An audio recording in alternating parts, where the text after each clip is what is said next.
Buenos días. En el marco del programa Diálogos de la USB, programa liderizado por el Decanato de Estudios Profesionales, contamos con la presencia de un valioso recurso de nuestra universidad, el profesor Laszlo Szálló, quien es experto en energía nuclear, perteneciente al Departamento de Física. Bienvenido, profesor. Muchas gracias. Muy buenos días. Nos gustaría que, por favor, nos introdujera en el contexto de la planta de Fukushima. ¿Cómo es esa planta? Fukushima se encuentra al norte de la capital, Tokio, y efectivamente es una central nuclear de las más importantes para el Japón. Como ustedes saben, se lanzaron hacia la parte de reactores nucleares por cuestiones de necesidad de energía eléctrica futura en los años 50, 60. Este típico reactor de Fukushima, el Daiichi, me disculpan los japoneses de la pronuncia, entró en función en 1971, significa que tuvo una tecnología de los años 10, 15 años anteriores. Es un reactor de la General Electric, en la cual han participado bastante intensamente las compañías japonesas de aquel entonces, y que hoy en día, recientemente, ha recibido una extensión de su operabilidad temporal, que estaba previsto por unos 30 años, ahora lo recibió por otros 10 años adicionales. Significa que el reactor en principio tenía que estar en unas condiciones suficientemente, digamos, adecuadas para poder seguir produciendo electricidad. Desafortunadamente, ¿qué es lo que está pasando? Existe un terremoto. El terremoto empieza a activar algunos sensores. Estos sensores indican que el reactor tiene que apagarse. Y correctamente se apagó el reactor. Al momento de apagar el reactor, que es un 1380 megavatios térmicos, es increíblemente elevado. Si lo comparamos con el Guri, prácticamente una 8 o 9 de estos reactores podría suplir exactamente la misma electricidad que está supliendo hoy en día el Guri. Resulta que entonces entran en función inmediatamente los sistemas secundarios de refrigeración, en cuanto casi el 7.8, el 10% de la potencia de máxima operación al momento del apagado sigue funcionando, sigue emitiendo energía debido fundamentalmente a decaimiento de los materiales dentro del combustible. Es decir, una vez que el uranio se fisiona, producen fragmentos de fisión. Estos fragmentos de fisión siguen decayendo, porque naturalmente se han producido en estado excitado. Producen calor. Este calor hay que removerlo. Al momento de tratar de remover el calor al plazo previsto dentro del sistema de emergencia, llega el tsunami. Destruye prácticamente todo el sistema secundario de alimentación de las bombas y por lo tanto empieza de verdad un problema no previsto directamente como un problema nuclear. Entonces, ¿cuál es la segunda acción? Los técnicos de nuevo operan correctamente y tratan de alguna forma refrigerar el reactor. Pero no tienen la posibilidad de entrar directamente en el núcleo del reactor, por lo tanto tienen que hacerlo externamente con las tuberías que existen. Si estas tuberías estuvieran dañadas, evidentemente hubiera un problema. ¿Qué es lo que ocurrió en realidad? El sistema de refrigeración no fue suficiente. Algunas de las varas estaban por debajo del límite del sistema de refrigeración del agua dentro del núcleo de esta vasija.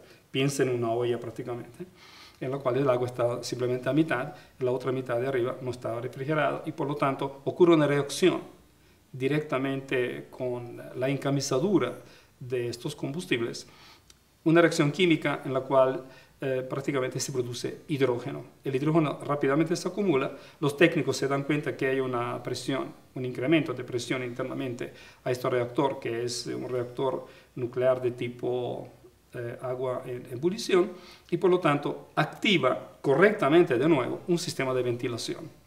Resulta que este sistema de ventilación tenía que ocupar una cámara que está por encima del reactor y es ahí que ocurre la primera explosión. Esta explosión me imagino que estaba exactamente previsto de tal manera tal que el material que iba en explosión, iba moviéndose, no cayera dentro del núcleo del reactor, dentro de la vasija del reactor, sino hacia afuera. Y es por eso que ustedes ven una pluma, digamos, de gases y vapores y material de construcción. Y en el segundo fotograma que la BBC y los otros medios estaban comunicando, se ve que el reactor, la parte superior, queda con su estructura de hierro. Entonces, ¿qué es lo que está ocurriendo? Es un desastre natural, no es un desastre nuclear. La parte nuclear es casi una consecuencia de un imprevisible efecto telúrico de grado 9, después con la consecuencia del daño mayor que introdujo el tsunami. Es decir, que hubo una superposición de eventos demasiado difíciles de controlar y el reactor naturalmente sufrió de estos daños. Bajo todo esto que usted ha descrito, ¿cuáles serían las consecuencias ambientales y por ende humanas de esta tragedia? El problema principal es humano. Mire, tantos miles de personas que han muerto, desaparecidos, están sin casa, la dificultad de suministrarle agua, electricidad, comida, esto evidentemente crea una presión mucho más grande y un daño mucho más grande que no cualquier efecto, digamos, debido a las radiaciones. En este momento ha habido, como usted bien sabe, otros reactores que han sufrido explosiones y, digamos, algunos daños. Pero en este momento me imagino que lo que está ocurriendo es que los técnicos están tratando de contener alrededor de la instalación del reactor nuclear todos los materiales que eventualmente hubieran podido escaparse o se podrían escapar. Recordemos que el combustible, ahora que aparentemente dicen que ha habido un daño, que podría el reactor, digamos, sobrecalentarse de manera tal que se derrite internamente la estructura, eso está muy lejos. Primero porque antes que eso ocurra hay que derretir todos los materiales internos de estructura, no solamente del núcleo. Y si esto ocurre, empieza inmediatamente la refrigeración del reactor. Y además, el problema principal es que se piensa que la única fuga de estos materiales radioactivos podría ser las partes gaseosas. Y efectivamente esto podría de alguna forma entrar en el ambiente y podría, o en este momento aparentemente hay algunos valores medidos que efectivamente en la zona acerca del reactor tiene un valor superior a los valores permisibles o los valores, digamos, que nosotros podríamos considerar controlable, entre comillas. Acaban de emitir, esta mañana misma acabo de leerlo, un vocero del gobierno japonés diciendo que en la zona de límite de la cual habían evacuado la población, el nivel de radioactividad es absolutamente al nivel prácticamente controlable, que no representa ningún tipo de peligro para la salud poblacional. Y esto es importante. Esto es importante en cuanto no es el tema nuclear en este caso, que es secundario completamente, sino es una tragedia a nivel mucho más grande debido a un efecto natural. ¿Qué consecuencias o cuál es el impacto que puede tener esta tragedia para nuestro país? Bueno, el primer impacto indudablemente que estamos sorprendidos de la magnitud del desastre, de la magnitud, digamos, de estos fenómenos naturales que hasta ahora no se habían observado. La segunda es que Venezuela quiere entrar en el área nuclear, en el programa nuclear, mejor dicho, quiere seguir su programa que había iniciado hace casi 35 años. ¿Cuál sería la consecuencia inmediata? Es que nosotros tenemos que revisar inmediatamente qué tipo de programa nuclear nos queremos lanzar, con qué tipo de reactores.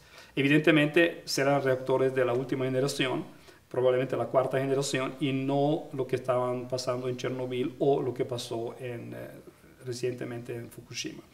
Por lo tanto, yo lo que pienso, lo que va a ocurrir, que el grupo, digamos, que está encargado de lanzar o promover este programa o continuar este programa, deberá revisionar cuál sería la mejor tecnología actualmente para Venezuela. Indudablemente esta experiencia es positiva para Venezuela, porque podremos inmediatamente insistir sobre el hecho que Venezuela no tiene ningún interés de proliferación y estaría interesado en lanzarse hacia reactores nucleares súper seguros, que no suceda lo que pasó, digamos, ahora en Fukushima.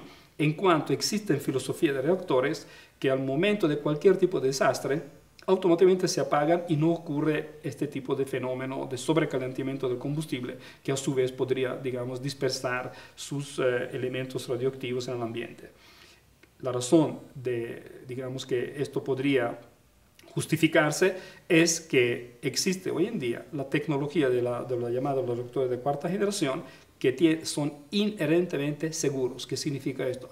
Significa que cualquier efecto abrupto que pueda ocurrir, bien sea a nivel del operador, como pasó en Chernobyl, bien sea a consecuencia de estos movimientos telúricos o movimientos, digamos, de maremotos, como llaman los japoneses, tsunami, evidentemente el reactor automáticamente se apaga y el combustible simplemente se aparta. Al apartarse, inmediatamente es un efecto de refrigeración, de apagamiento y prácticamente de no tener la posibilidad de sobrecalentarse.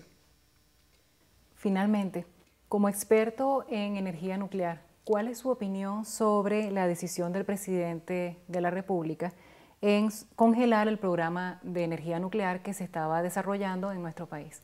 Digamos, es una decisión sumamente sabia, correcta, porque nos dará el tiempo ahora de revisar nuestros intereses en el programa nuclear con diferentes tipos de reactores. No necesariamente lo que hemos pensado que hubiera sido más conveniente en este momento para Venezuela.